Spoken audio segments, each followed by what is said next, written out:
En el libro del profeta Ezequiel, capítulo 31, libro del profeta Ezequiel, capítulo 31, verso 14. Voy a tomar mi tiempo, necesito que tengan paciencia conmigo porque ando un poco mal de salud, ¿ok? No se asuste, no es el COVID, no salga corriendo, ¿verdad? Porque todos están destinados a muerte, a lo profundo de la tierra, entre los hijos de los hombres con los que descienden a la fosa. Tenemos una clara enseñanza en la Biblia con respecto al infierno. Bendita sea la gloria de Dios.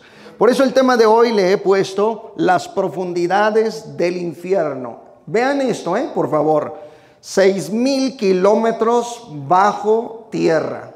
En este momento que estoy hablando, señoras y señores, en este instante, hay miles de millones de almas humanas que están a 6,000 kilómetros bajo tierra, siendo atormentadas, siendo torturadas, y lo están siendo por los siglos de los siglos. Su clamor, su llanto es escalofriante a la luz de la Biblia. Es realmente terrible lo que la Biblia enseña sobre ese lugar.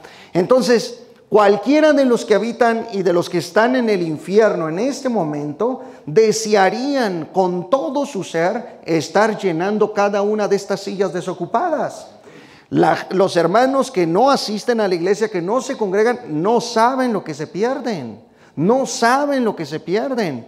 Es decir, hay gente que desea, que anhela, ¿verdad? En el infierno, almas que desean tu lugar y mi lugar y ya no pueden. Pero yo alabo y exalto al Señor porque aquí hay un pueblo que asiste, que se congrega, que de verdad quiere amar al Señor Jesucristo, que de verdad quiere demostrarle al Señor que lo quiere seguir de todo corazón, para no llegar un día a ese lugar maldito.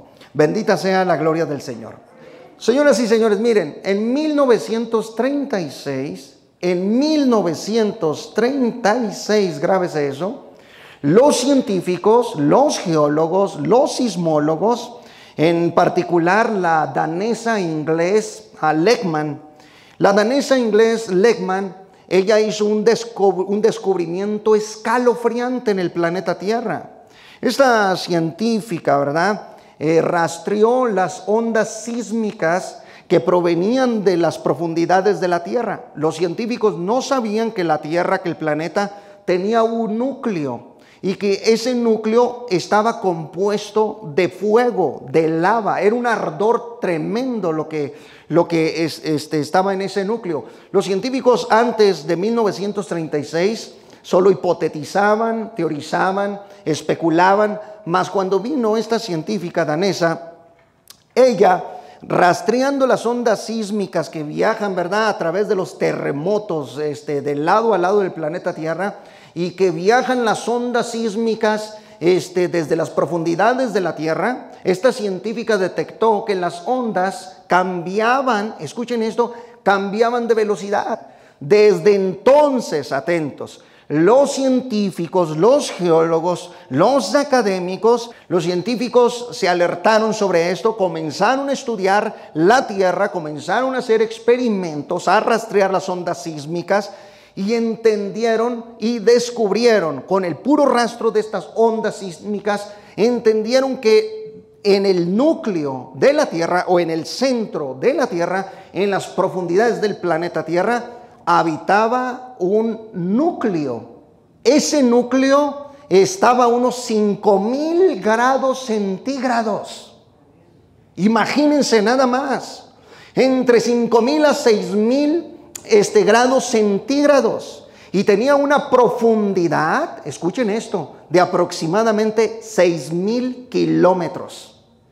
Dentro de la Tierra, en el centro, en las profundidades, si tú viajaras a lo profundo del planeta Tierra, te encuentras con ese núcleo, algo escalofriante en el centro de la Tierra. O sea, los geólogos, los científicos, sismólogos han detectado este núcleo. La Tierra, ellos han entendido que está dividida en capas, está ¿verdad? La corteza, que es esta la superficie terrestre. Debajo de nosotros hay una capa protectora, lo que ellos han llamado el manto de la tierra. El manto de la tierra está compuesto de hierro, de roca sólida, entre otros elementos. Pero viajas 3,000 kilómetros abajo de ese manto y te topas con la orilla o la frontera llamada el núcleo externo, porque el núcleo se divide en dos, núcleo externo y núcleo interno. El núcleo externo está aproximadamente a unos 3,000 grados centígrados, así de caliente está. Pero el núcleo interno se encuentra a más de 5,000 o 6,000 grados centígrados. De hecho, hay científicos que han especulado que todavía está más caliente que la superficie del Sol. De la superficie del Sol estamos hablando, no del núcleo solar, porque ahí estamos hablando de más de 14,000 millones de grados centígrados en el núcleo del Sol. Pero lo que estoy diciendo, en la superficie solar sí tenemos unos 5,000 grados centígrados. Pues entonces encontraron los científicos que en las profundidades de la Tierra está esto ardiendo, pero esto apenas lo descubren en 1936. Atentos a lo que voy a decir. La Biblia, que es la eterna palabra de Dios, que ha sido inspirada por el Espíritu Santo, ya había profetizado miles de años antes de que la geología o la ciencia moderna viniera a decirnos que la Tierra tiene un núcleo de fuego. Ya miles de años antes, para ser preciso, unos 500 años después del diluvio aproximadamente, un hombre llamado Job en su libro nos revela que la tierra por debajo está convertida en fuego. Quiero que abran, por ejemplo, la Biblia en Job capítulo 28, versículo 5. Job 28, 5. No se pierda esta revelación bíblica. Miren de manera impresionante cómo la Biblia ya revela lo que hay bajo tierra. Dice así la palabra de Dios: de la tierra nace el pan, y debajo de ella está como convertida en fuego. Hermanos, estamos ante un libro miles de años antes de que los científicos en 1936 dijeran que la tierra, bajo la tierra había fuego. O sea, realmente la palabra de Dios revelándonos desde hace miles de años que hay un infierno terrible bajo la tierra. Y si los científicos nos han ayudado con una deducción, ¿verdad? Porque como nunca han perforado la tierra a esas profundidades, o sea, nunca han llegado a esas, de hecho ni llegarían porque son consumidos inmediatamente, pero ellos entienden, repito, a través de las ondas sísmicas y experimentos en laboratorios, como por ejemplo, uno de los métodos que utilizan los científicos es que toman el hierro, porque dicen que en el centro, en el núcleo de la Tierra, el hierro está fundido, está compuesto de hierro y de níquel fundido. Entonces los científicos, entendiendo que en el núcleo es hierro y níquel fundido, ellos dijeron, bueno, pues entonces tomemos hierro. Lo llevaron a un laboratorio y detectaron que bajo presión atmosférica, escuchen esto, bajo una presión atmosférica, el hierro comenzó a derretirse a 1500 grados centígrados. Entonces entendieron en este rastreo que el núcleo de la Tierra tenía que estar a una temperatura igualada a los 5000 grados centígrados. Es realmente terrible. Esto es realmente impresionante, Iglesia de Cristo. No querrás ir a ese lugar. Y si, ¿verdad?, te hace falta la salvación y entregarte a Cristo, este es el momento. Porque hay gente que piensa que ya está salva y no es cierto. Le hace falta una transformación completa de su vida. En el núcleo hay 9 millones de veces presión atmosférica, o sea, distinto a lo que tenemos aquí. Por lo tanto, lo que habita allá abajo, lo que está allá abajo, es algo terrible, es algo escalofriante. Los sermones de Cristo incluían lo que viene siendo el mensaje del infierno, porque quería advertirle al mundo de ese horrendo lugar. Pero Cristo también vino a darnos vida y vida en abundancia, vida eterna. Y estamos esperándolo con todo nuestro corazón, porque un día nos iremos con Él. Bendita sea la gloria del Señor. ¿Cuántos dicen amén? ¿Quieren seguir aprendiendo o no? Bueno, miren, aquí Job usa la palabra convertida en fuego. El hebreo dicta esh. Esh significa fuego. Está diciendo bajo el núcleo, o en el núcleo, en el centro, se ha convertido todo, está transformado todo en fuego. Si este es el núcleo interno de la Tierra descubierto por los científicos, entonces aún la misma ciencia está inconscientemente, están diciendo la Biblia es la verdad. Bendito sea el Señor. Ahora, vamos a ir por partes aquí.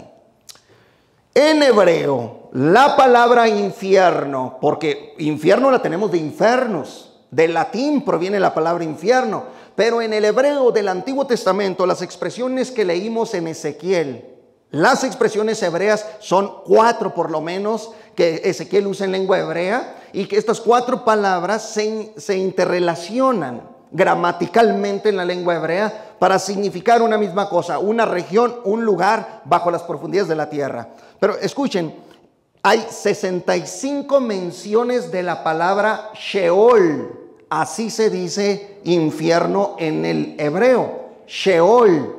Ahora, chequen esto. Mucha gente piensa erróneamente que Sheol hace referencia a la tumba nada más.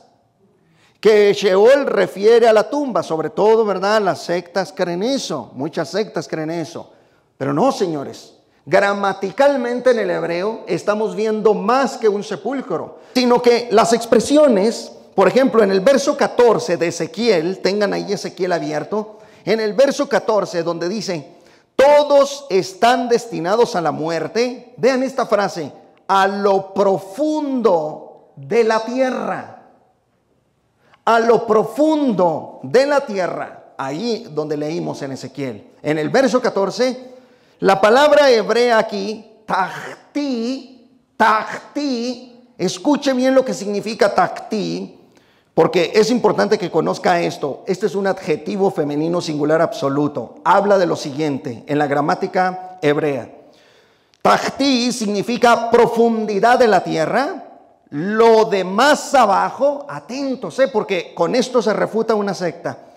Lo de más abajo, esto es las profundidades del planeta Tierra o la parte interior de la tierra. Eso es tahti en lengua hebrea, que repito, es un adjetivo femenino singular absoluto. Esto funciona de manera perfecta con la expresión de ahí mismo del verso 14 que dice, atentos, entre los hijos de los hombres, con los que descienden, ¿a dónde? ¿A dónde? A la fosa. Vean cómo se relaciona tahti con la palabra hebrea bor, fosa. Bor significa fosa. Pero vea cómo están interrelacionadas las palabras. Tahti, profundidad de la tierra. Y luego usa otra palabra, Ezequiel, y dice bor. O sea, significa hoyo, cisterna, una prisión, como una cárcel. Ezequiel está revelando de una manera impresionante tahti, que implica la profundidad de la tierra. Pero en la profundidad de la tierra dice hay una bor. Hay una bor. O sea, hay una fosa, hay un hueco, hay un núcleo. Una vez me preguntaron, hermano, ¿usted cree en la tierra hueca? Por supuesto que creo en la tierra hueca. Pero ¿cómo, hermano? ¿A poco sí creen esa teoría? Por supuesto, porque la Biblia nos habla de la tierra hueca. El detalle es que tu tierra hueca no es el paisaje, el paraíso de los ovnis que te están enseñando. Es un terror escalofriante, es el mismísimo infierno, donde está el Tártarus, donde están las almas siendo atormentadas por los siglos de los siglos. Esa es tu tierra hueca. Ya me voy de aquí, mejor ni le hubiera preguntado. ¿Cuántos alaban al Señor? Entonces vea, tahti y bor están interrelacionados en la gramática hebrea. Entonces ya vimos que tahti y bor están interrelacionadas. Tahti, profundidad de la tierra. Ok, dice Ezequiel, tahti, profundidad profundidades, lo más bajo de la tierra, y allá abajo hay una bor, hay una fosa, hay una cisterna, hay un hoyo, hay una prisión, hay una especie de cárcel. Miren, en el verso 15 se utiliza la palabra Seol, un sustantivo desconocido, también en singular absoluto. En el concepto antiguo, ¿saben qué significa en el concepto antiguo Sheol? El mundo subterráneo de los muertos. Otra vez, el mundo subterráneo de los muertos. Terrible, ¿no, hermanos? También tenemos la palabra descender, descendiendo al Seol, o sea, descendiendo. Todo implica descender. Yarat en hebreo, yarat significa descender, ir hacia un lugar abajo, una región más baja, descender también hacia una frontera, como dije. Entonces Tahti, Bor, Sheol y Yarat se interrelacionan. Las palabras hebreas en el versículo que leímos de Ezequiel están relacionadas. Lo que Ezequiel literalmente está diciendo: en las profundidades de la tierra hay una fosa, hay un ardor. Para llegar allá hay que descender, hay que ser lanzado, hay que ser echado hacia las profundidades de la tierra, y hay un sufrimiento tremendo. Vamos a probar esto con la evidencia bíblica. ¿Dónde se encuentra el Sheol? Números capítulo 16, versículo 31. Busque Números 16, 31. En el nombre del Padre, del Hijo y del Espíritu Santo. Y aconteció que cuando cesó él de hablar todas estas palabras, atentos, se abrió la tierra que estaba debajo de ellos. Abrió la tierra su boca y los tragó a ellos, a sus casas, a todos los hombres de Coré y a todos sus bienes. Y ellos, con todo lo que tenían, descendieron vivos al Sheol, y los cubrió la tierra y perecieron de en medio de la congregación. Esto es realmente escalofriante. ¿Ustedes saben quién fue Coré? Coré fue un rebelde.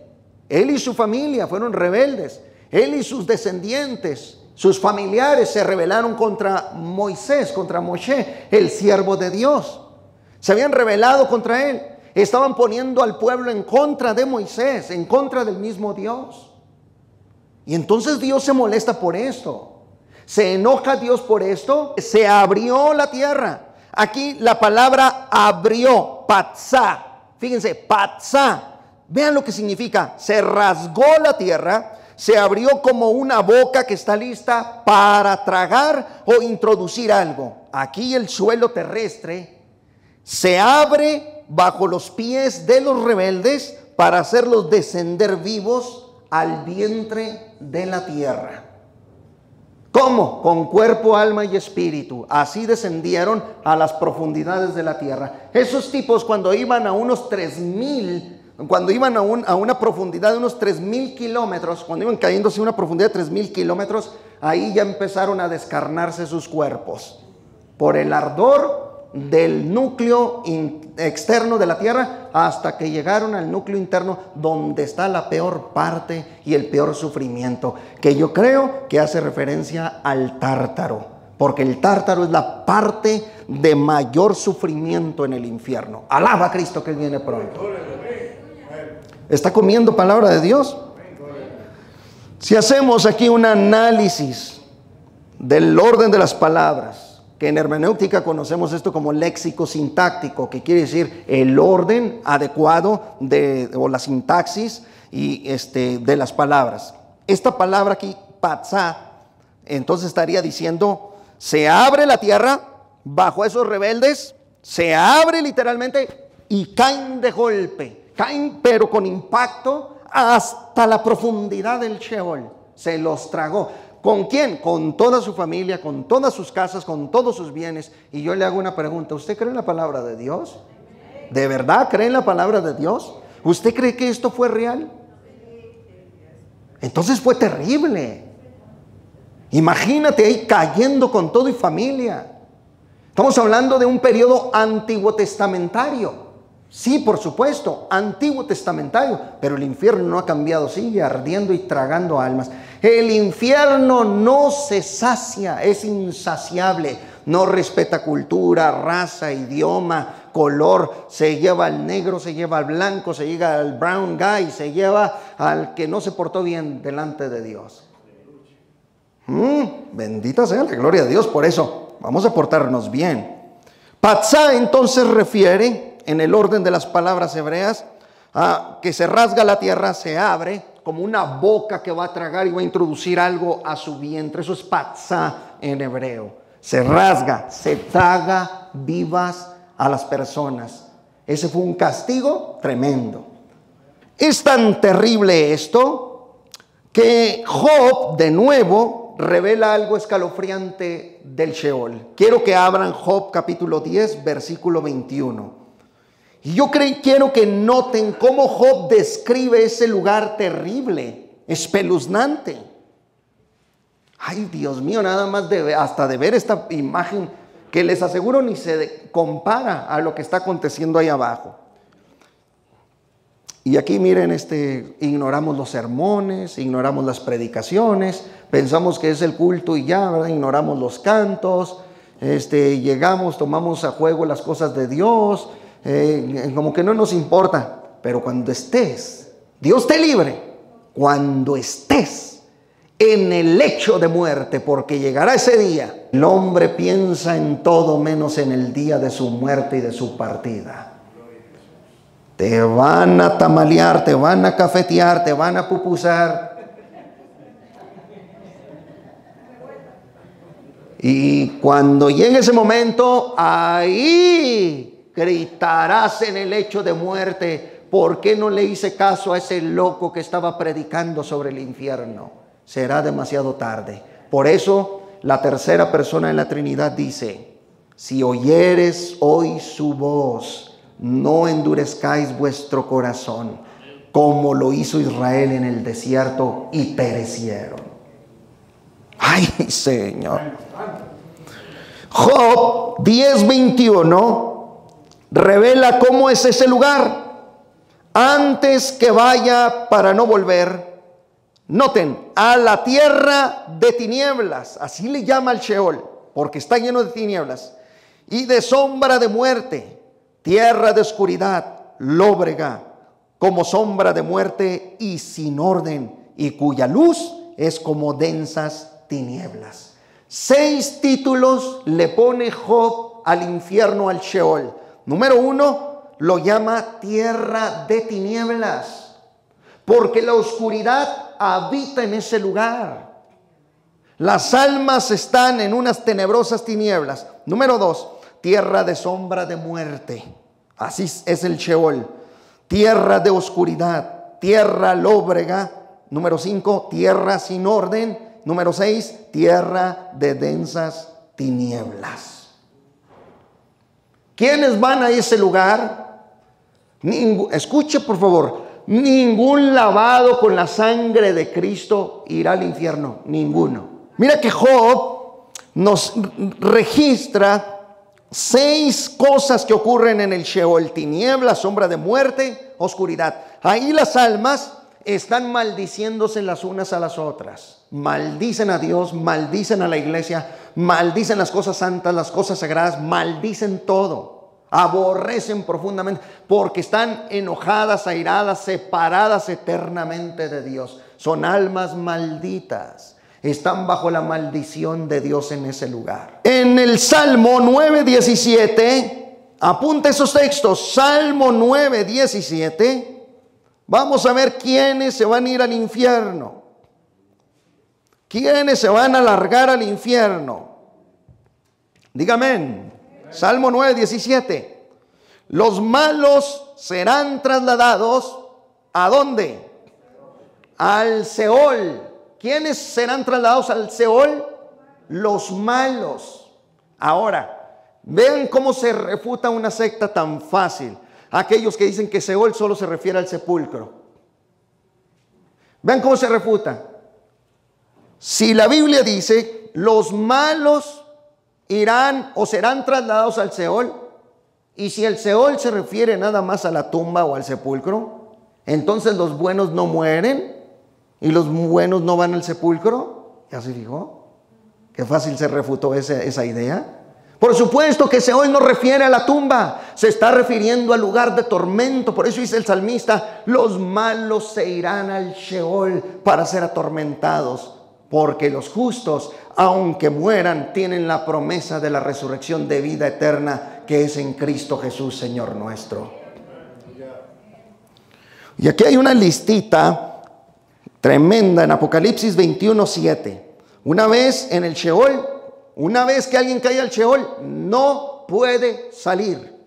Quedará eternamente restringido en ese lugar. Vaya a Apocalipsis capítulo 21, verso 7, para que vea quiénes van a ir al infierno y al lago de fuego posteriormente. Recuerden que el lago de fuego no es el infierno. El infierno está bajo la tierra.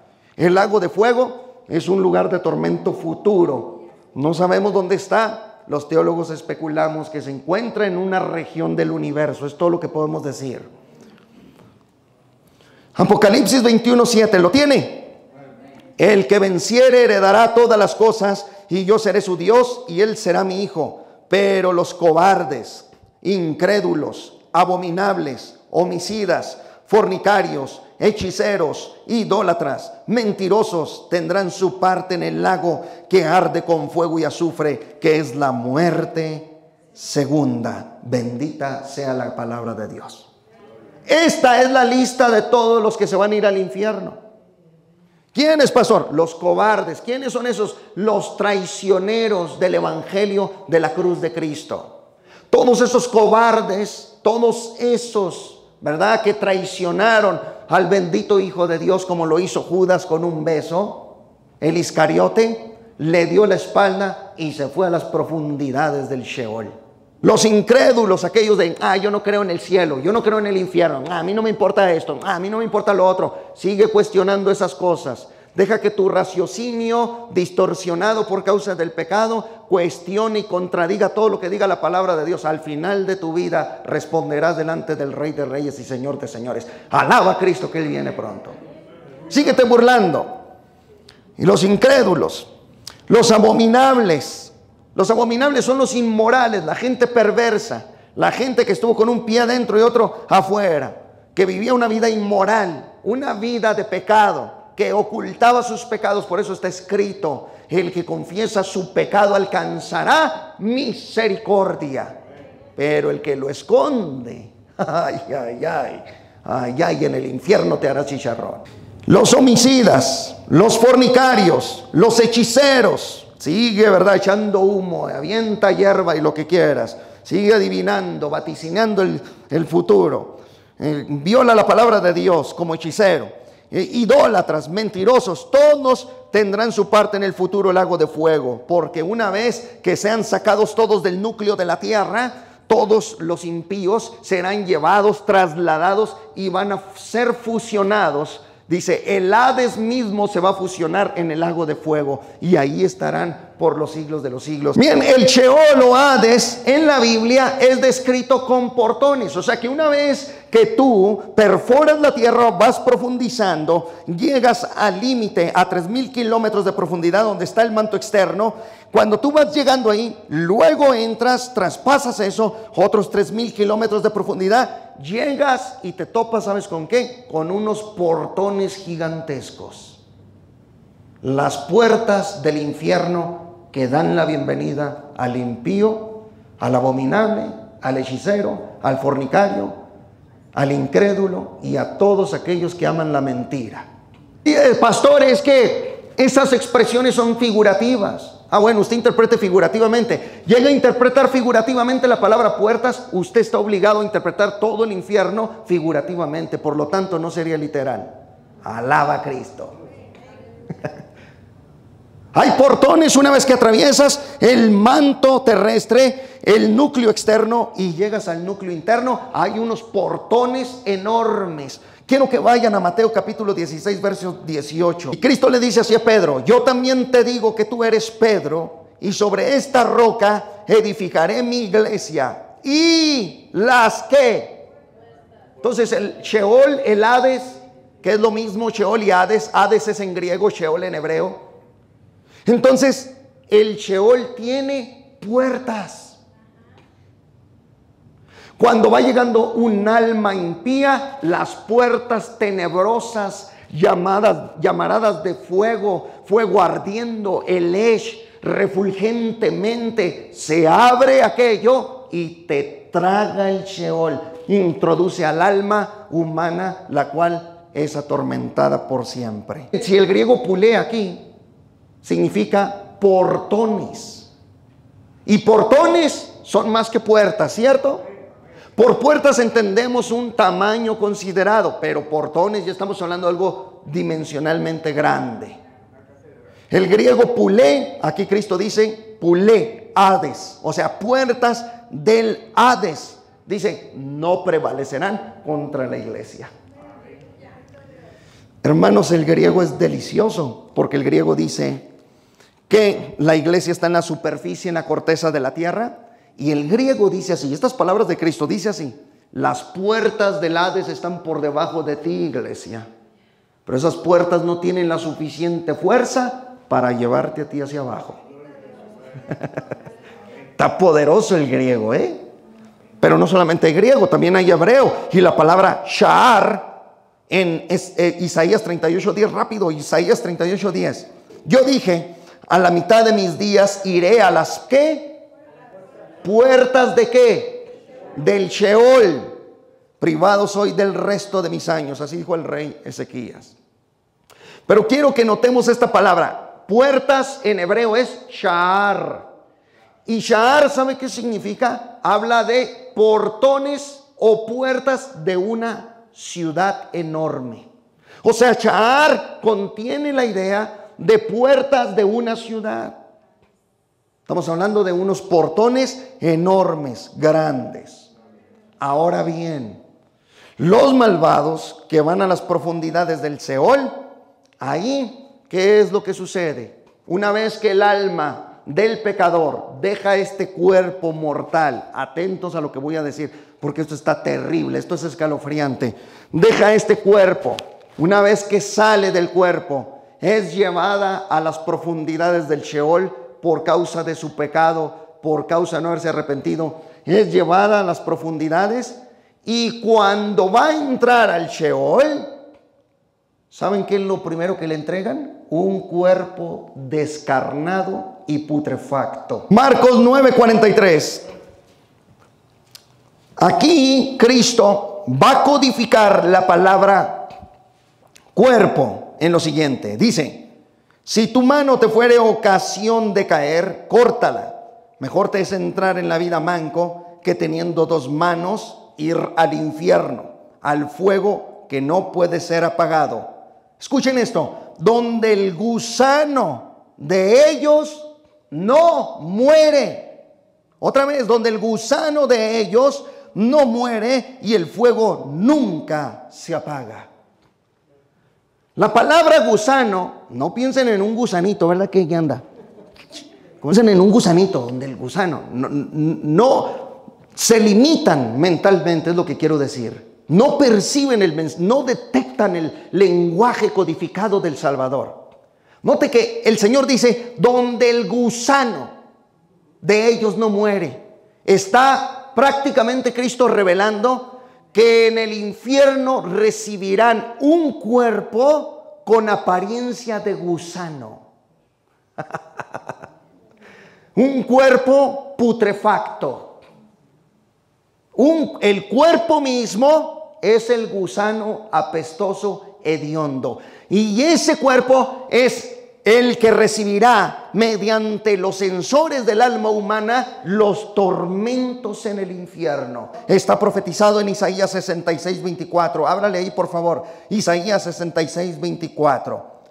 Ahí se nos revela que habrá cuerpos abominables y hasta cuerpos de vergüenza eterna. Como Daniel dijo que muchos iban a resucitar con cuerpos, dice, muchos de los que duermen en el polvo resucitarán con cuerpos de vergüenza perpetua, de confusión perpetua. ¿Tiene Isaías 66:24? Y saldrán y verán los cadáveres de los hombres que se rebelaron contra mí, porque su gusano nunca morirá, ni su fuego se apagará, y serán abominables a todo hombre. son cuerpos abominables.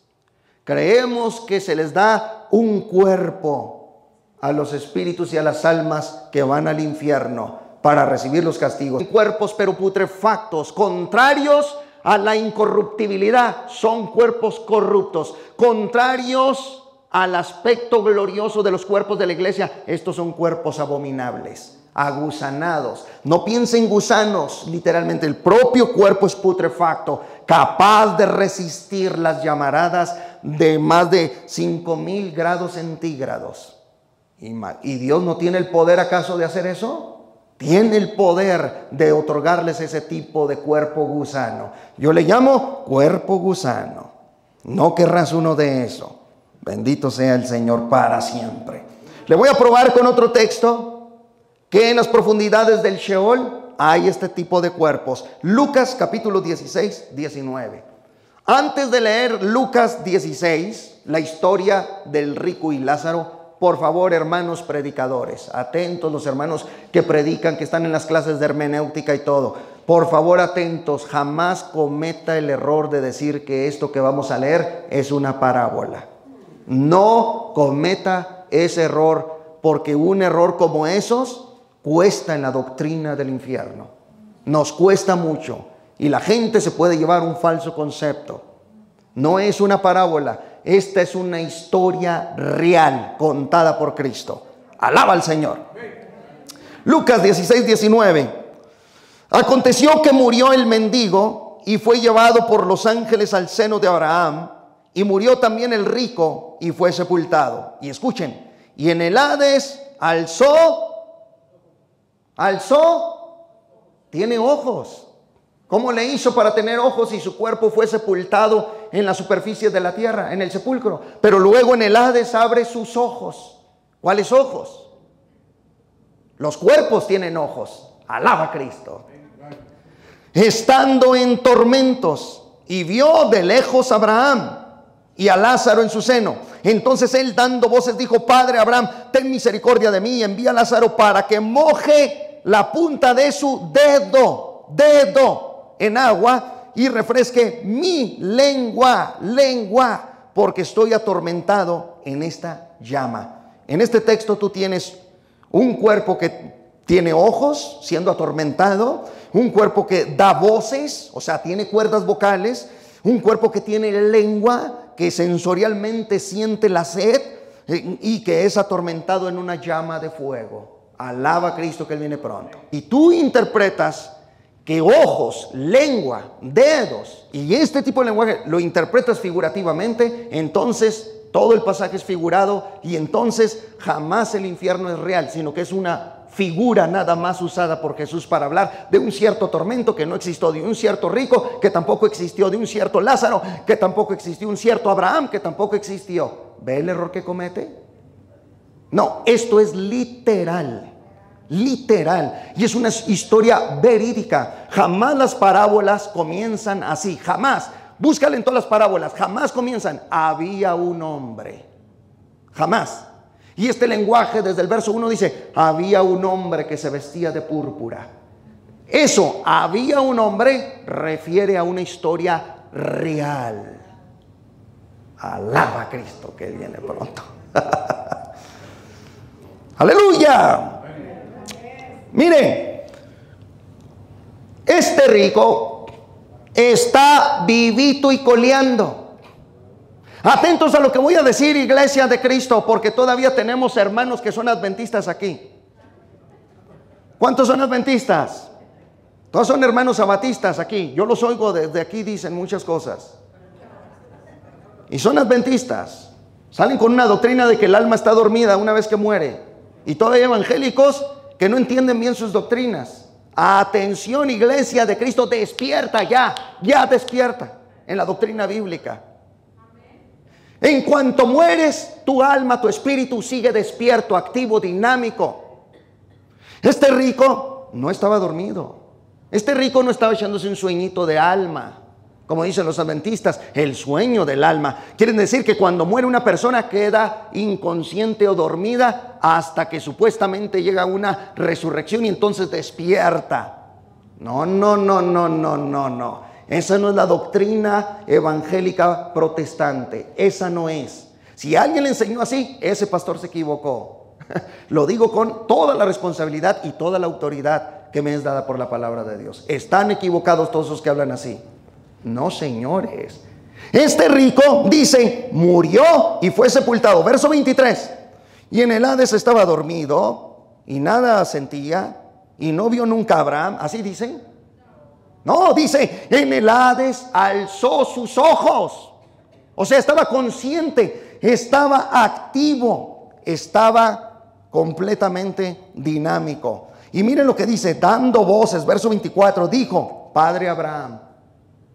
Esto no es estar dormido, esto es estar consciente. Vean la conciencia está activa. La conciencia está activa más allá de la muerte. Él piensa y dice, Padre Abraham. Vio a Abraham, tuvo conciencia de que era Abraham, vio a Lázaro. Esto no es estar dormido, señoras y señores. Entonces, ¿qué dice nuestra doctrina sobre el infierno? Una vez muertos, o te haces chicharrón en el infierno, o te vas a la eterna gloria inmediatamente. Alaba a Cristo. Bendito sea el Señor. ¿Quiere más textos para que vea? Le voy a dar uno más. Uno más. Apocalipsis capítulo 6 verso 9. Esto nada más se lo voy a dar como ejemplo para que vea usted que las almas están activas, son dinámicas y están conscientes una vez que mueren. Un miembro de la iglesia muere, inmediatamente está en un lugar de descanso en la presencia de Dios, esperando el arrebatamiento para que todos sean arrebatados y entonces se congregue con la multitud de la iglesia en cuerpos glorificados. Apocalipsis 6, dígame cuando lo tenga. Verso 9. Cuando abrió el quinto sello, vi bajo el altar las almas. Mira, se pueden ver las almas. Vi las almas de los que habían sido muertos por causa de la palabra de Dios y por el testimonio que tenían. Y estaban dormidos, inconscientes. ¿Qué dicen? Y clamaban a gran voz, diciendo, este texto refuta la doctrina adventista del sueño del alma. Este texto refuta el pensamiento de muchos evangélicos de que el alma duerme. Este texto refuta categóricamente esos pensamientos. Bendito sea el Señor. Y clamaban a gran voz diciendo, ¿hasta cuándo, Señor santo y verdadero, no juzgas y vengas nuestra sangre de los que moran en la tierra? Y se les dieron vestiduras blancas y se les dijo que descansasen todavía un poco de tiempo hasta que se completara el número de sus consiervos y sus hermanos, que también habían de ser muertos como ellos. Chequen lo que estas almas tienen más allá de la muerte. Están activas, dinámicas, pensantes, conscientes. En el más allá, las almas se pueden ver. Tú ahorita no puedes ver mi alma, ¿verdad? Ni yo la tuya. No puedes ver mi alma, pero una vez que estemos en la santa gloria me verás tal cual soy. Alaba a Cristo. Y yo también te veré tal cual eres. Bendito sea el Señor. Número 2, en el más allá, las almas claman. ¿Qué es eso? Claman, oran, hablan, se expresan. Entonces no están dormidas. Número 3, en el más allá, las almas hacen preguntas. Le hicieron una pregunta, ¿hasta cuándo, Señor? ¿Se fijaron? Hacen preguntas. Número 4, en el más allá, las almas recuerdan su vida pasada en la tierra. ¿Notó eso? Dice, ¿hasta cuándo, Señor santo y verdadero, no juzgas y vengas nuestra sangre? Y miren su recuerdo de los que moran en la tierra. Ellos recuerdan cómo murieron. Alaba a Cristo. En el más allá, las almas saben cómo murieron y quién las mató. Porque piden venganza y le dicen a Dios, venga nuestra sangre en aquellos que nos asesinaron. Porque estas almas son de mártires. Bendito sea el Señor. En el más allá, las almas pueden ser vestidas con vestiduras blancas resplandecientes. Son vestidos de luz. Bendito sea el Señor. Y número 7, en el más allá, las almas descansan. Y número 8, en el más allá, las almas esperan a sus seres queridos. O sea, están deseando que un día vuelvan a ver a sus seres queridos. Lo único que se les va a borrar a las almas santas de Dios son los recuerdos de pecado y de maldad. Es lo único que se borrará. Sobre el ejemplo del rico y Lázaro. El alma del rico pudo ver a Lázaro y a Abraham. El alma del rico estaba consciente, no inconsciente, porque sentía el tormento, lo puede percibir. Todos sus sensores estaban activos, dinámicos, conscientes. Nunca estuvo dormido, nunca fue inerte, siempre estuvo sensible ante los tormentos. Y escuchen, y el rico también recordaba su vida en la tierra. ¿Sabían eso? Le dijo: Padre Abraham, te ruego que envíes a Lázaro porque tengo, ¿cómo sabe él? Recordaba su vida en la tierra estando en tormentos. Tengo 5 hermanos que no conocen todavía del Creador. Mándalo para que vaya y les predique. Mira, estaba consciente, recordaba su vida en la tierra. En breve, el peor infierno es aquel que sufrirá la conciencia en las profundidades del Sheol. Póngase sobre sus pies.